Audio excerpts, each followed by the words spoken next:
প্রিয় ভাই ও বোনেরা, আজকের এই প্রার্থনা বিশেষ এক শক্তিশালী আশীর্বাদের প্রার্থনা, যেখানে আপনার হৃদয়ে সব চাওয়া, সব প্রয়োজন, সব স্বপ্ন ঈশ্বরের হাতে সমর্পণ করলে তিনি তা পূরণ করবেন।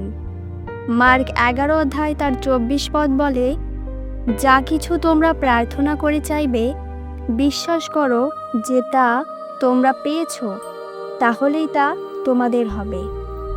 আজ এই প্রার্থনায় যখন তুমি বিশ্বাসের সাথে যোগ দেবে, তখন তোমার জীবনে অলৌকিক দরজা খুলবে।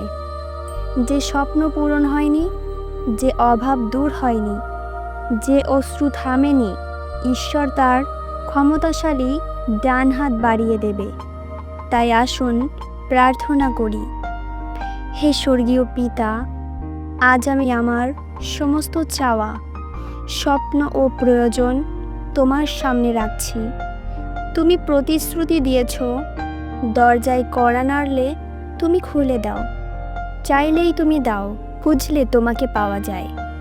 হে প্রভু, আমার জীবনের যেখানে অভাব আছে সেখানে আশীর্বাদের বৃষ্টি নামাও। যেখানে দরজা বন্ধ আছে সেখানে নতুন পথ খুলে দাও। আমার স্বপ্নগুলোকে তোমার ইচ্ছা মতো পূরণ করো। আমার পরিবার, কাজ, আর্থিক অবস্থা, স্বাস্থ্য, সম্পর্ক সবখানে তোমার ঐশ্বরিক আশীর্বাদ বর্ষিত হোক। আজ থেকে আমি বিশ্বাস করি, আমার জীবনের প্রতিটি প্রার্থনা তোমার করুণায় পূর্ণ হবে। আমি ঘোষণা করছি, আমার সব চাওয়া, সব প্রয়োজন পূর্ণ হয়েছে, কারণ আমার ঈশ্বর মহান, বিশ্বস্ত ও প্রেমময়। প্রিয়জনেরা, বিশ্বাস করুন, আজ এই প্রার্থনা আপনার জীবনে অলৌকিক পরিবর্তন আনবে।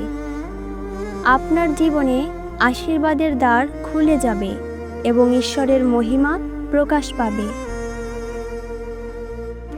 যদি আপনি বিশ্বাস করেন আপনার সব চাওয়া পূর্ণ হবে, তবে কমেন্টে লিখুন, আমি আশীর্বাদ পেয়েছি।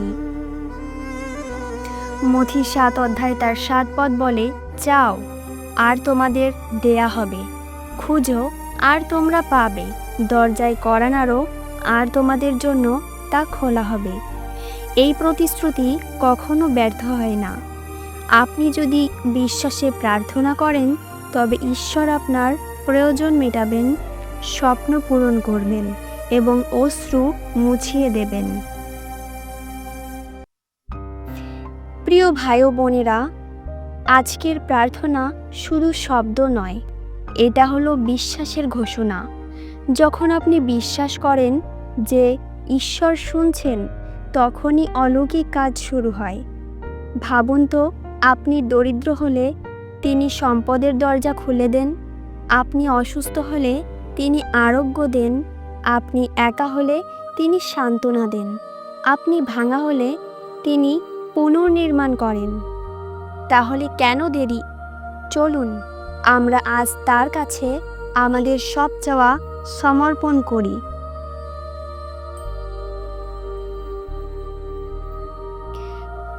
আসুন প্রার্থনা করি। হে স্বর্গীয় পিতা, আমি বিশ্বাস করি তুমি আমার জীবনের প্রতিটি প্রয়োজন জানো। আজ আমি তোমার কাছে এসেছি, আমার মন ভরা চাওয়া, আশা আর স্বপ্ন নিয়ে। তুমি বলেছ তোমার সন্তানের জন্য আমি মঙ্গলজনক পরিকল্পনা করি, ক্ষতির নয়।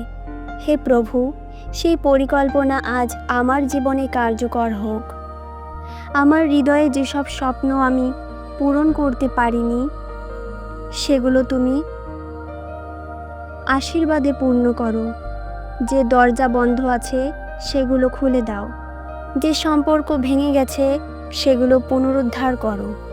আমার পরিবারকে শান্তি, আমার শরীরকে সুস্থতা, আমার জীবনকে আর্থিক সমৃদ্ধি দাও। হে প্রভু, তুমি আমার প্রভু, তুমি আমার রক্ষক, তুমি আমার যোগানদাতা। আমি বিশ্বাস করি আমার প্রতিটি চাওয়া তোমার সময়ে পূর্ণ হবে। প্রিয় ভাই ও বোনেরা, এখন আমি আপনার জীবনের ওপর আশীর্বাদ ঘোষণা করছি। আপনার ঘরে শান্তি আসবে, আপনার পরিবারে ভালোবাসায় ভরে উঠবে, আপনার শরীর সুস্থ থাকবে, আপনার আর্থিক অবস্থা উন্নত হবে, আপনার প্রতিটি অশ্রু হাসিতে রূপান্তরিত হবে। যিশুর নামে আমি ঘোষণা করি, আপনার জীবনের প্রতিটি চাওয়া পূর্ণ হবে। শেষ প্রার্থনা। হে পিতা, আমি ধন্যবাদ দিচ্ছি কারণ তুমি আমার প্রার্থনা শুনেছ।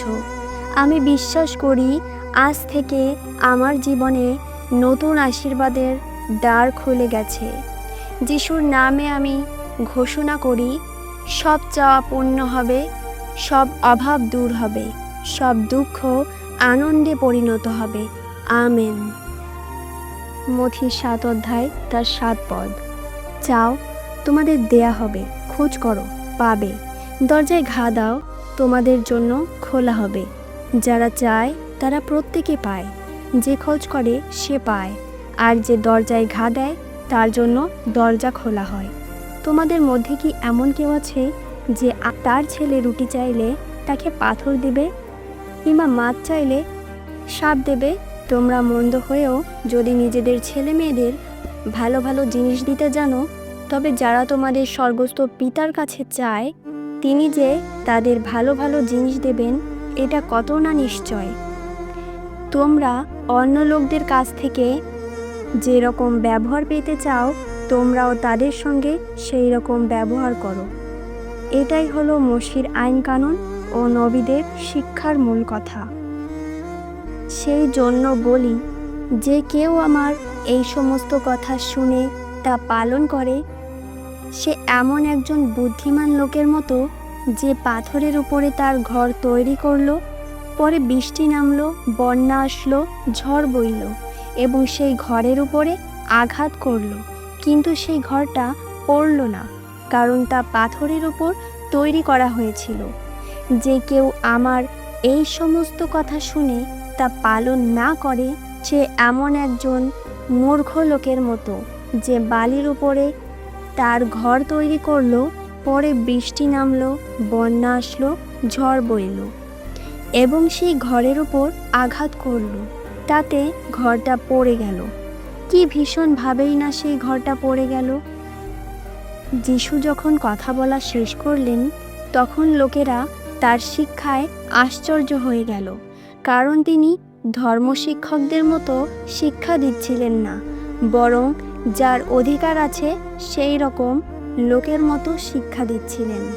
বন্ধু, ভিডিওটি ভালো লাগলে অবশ্যই সাবস্ক্রাইব করুন এবং নতুন নতুন ভিডিও পেতে বেল বাটনটি অল প্রেস করুন। আপনার গুরুত্বপূর্ণ মতামতটি কমেন্ট বক্সে লিখে যান। সব সময় সুস্থ থাকুন, ভালো থাকুন। ঈশ্বর আপনাকে আশীর্বাদ করুন। জয় যিশু। বন্ধু, যদি আপনি বিশ্বাস করেন আপনার জীবনের সব চাওয়া পূর্ণ হবে, তবে কমেন্টে লিখুন, আমি আশীর্বাদ পেয়েছি, এবং এই প্রার্থনা অন্যদের সাথে শেয়ার করুন।